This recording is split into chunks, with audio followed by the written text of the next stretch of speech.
Welcome to the broadcast. This is KTN Prime. I'm Jesse Rogers. Our sign language interpreter tonight is Angel Lois. Let's get you informed.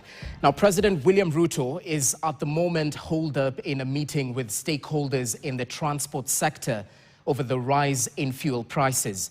The meeting at State House, Mombasa, brings together all the representatives of the transport sector organizations who earlier this week called for a two-day strike to protest the move by EPRA to hike the fuel prices.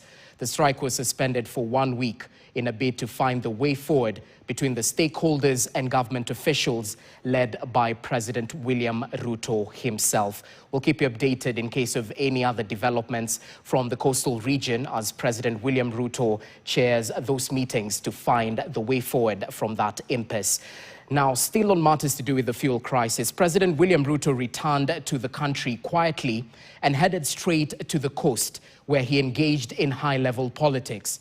President William Ruto, who has been sharply criticized for traveling abroad in a luxurious private jet, appeared indifferent to the situation of the fuel crisis back at home. As Ian Keitani now reports, President Ruto chose to attack the opposition despite the struggles of Kenyans, some of whom have been forced to work for 2 days due to the high fuel prices. President William Ruto has for the last 1 week been away in Azerbaijan and Kazakhstan, attending some official meetings. Back at home, things would boil over the historic rise of fuel price hikes that resulted in 2 days of transport paralysis. He returned home, landing in Mombasa, where he is scheduled to meet transport sector representatives to discuss the fuel crisis. In his first day of the coastal region tour, the head of state steered off the issue of fuel crisis, opting to turn his guns on the opposition. For those of you who are visionless, the people who are agendaless, the people who have no vision for our nation, the people who have no plan for our nation, the people who have no agenda for our nation, you will not divide our nation using ethnicity. The decision to turn a blind eye on the fuel crisis raises concerns over who should millions of struggling Kenyans turn to amid the biting cost of fuel and the rising cost of living that continues to bite those in the lowest cadre of life, who were promised a turnaround in their plight when President Ruto took over reins of power. Hii mafuta inaongezwa usiku na mchana.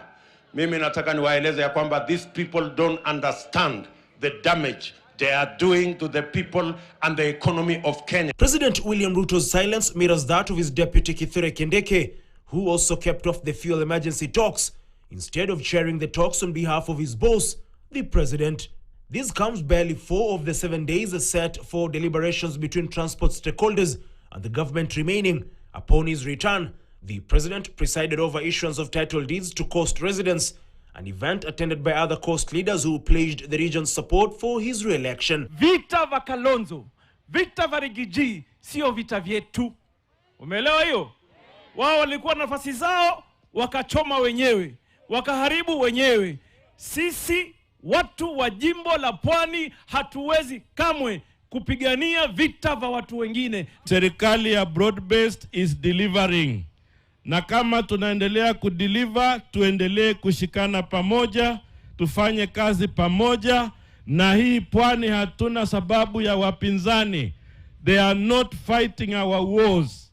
Vita zetu sisi ni maendeleo, umaskini na mambo ya elimu. It remains to be seen whether the president's return will lead to the resolution of the fuel crisis. Ian Keitani, KTN Prime. Well, it's a 5-day development tour by the president in the coast region.